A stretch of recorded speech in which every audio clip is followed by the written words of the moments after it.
Baik, selamat sore. Saya John Pion, Ketua LMA Kabupaten Duga. Sore ini tanggal 6 ya?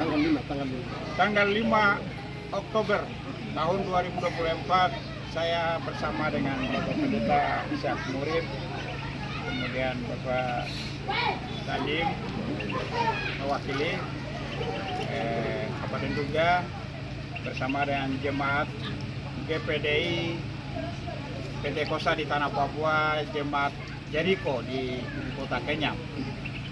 Hari ini saya berkesempatan ada di sini dalam momen di mana saya mulai hari ini memberlakukan penertiban dalam hal ini status tanah beberapa jemaat atau denominasi gereja yang ada, gereja termasuk Islam, bahwa pada dasarnya kami memberikan bebasan lahan atau tanah untuk pembangunan gereja sebagai persembahan untuk Tuhan, karena sebagaimana dalam firman Tuhan bahwa manusia diciptakan dari tanah dan manusia akan kembali ke tanah. Jadi untuk pembangunan atau keberadaan gereja-gereja termasuk agama lain yang ada di Kabupaten Duga, bahwa LMA pada prinsipnya itu tidak membebankan biaya atau kompensasi ganti untung atau ganti rugi seperti itu. Sehingga memang sejak kabupaten ini didirikan pada tahun 2008 sampai dengan tahun 2024, kurang lebih 16 tahun, status tanah di ibu kota ini pemerintah daerah kita belum pernah atur. Bahkan regulasi-regulasi yang pernah saya usulkan juga belum pernah digubris. Sehingga dari sidang-sidang non-APBD yang digelar oleh DPRD Kabupaten juga belum pernah serius menangani soal pertanahan di Kabupaten Duga. Sehingga mulai hari ini perlahan kita menata.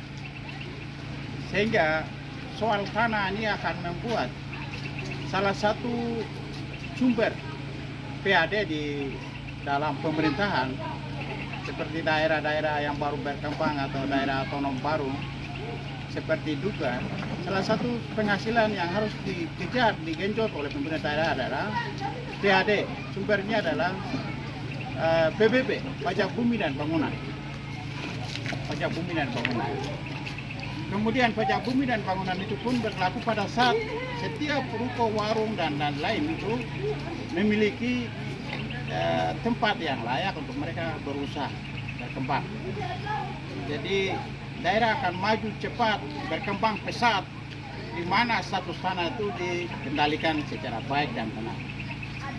Dalam hal ini, pemerintah daerah bersama dengan instansi terkait dan kerjasama dengan LMA dan mewakili masyarakat setempat yang punya hak ulayat, kita atur tanah-tanah ini.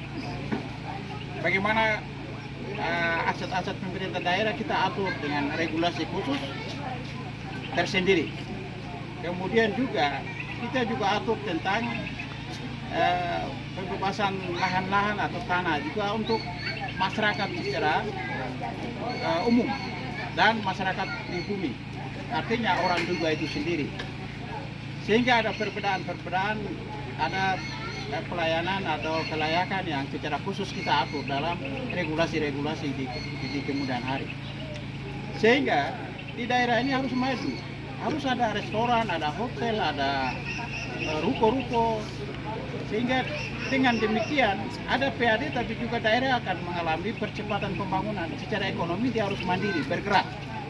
Nah, bagian ini yang kita akan atur tata dia ke depan.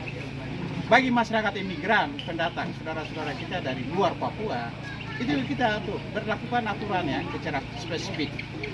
Begitu juga dengan masyarakat kita secara orang Papua atau lebih khusus orang Duga. juga kita beri ruang dengan kekhususan sehingga mereka juga tidak menjadi korban dari kebijakan ekonomi atau penguasaan lahan-lahan ekonomi, sentra-sentra bisnis. Sehingga mereka bersama-sama dengan masyarakat imigran ini saling bahu-membahu membangun ekonominya. Nah, bagian-bagian ini yang mulai hari ini saya mulai dari jemaat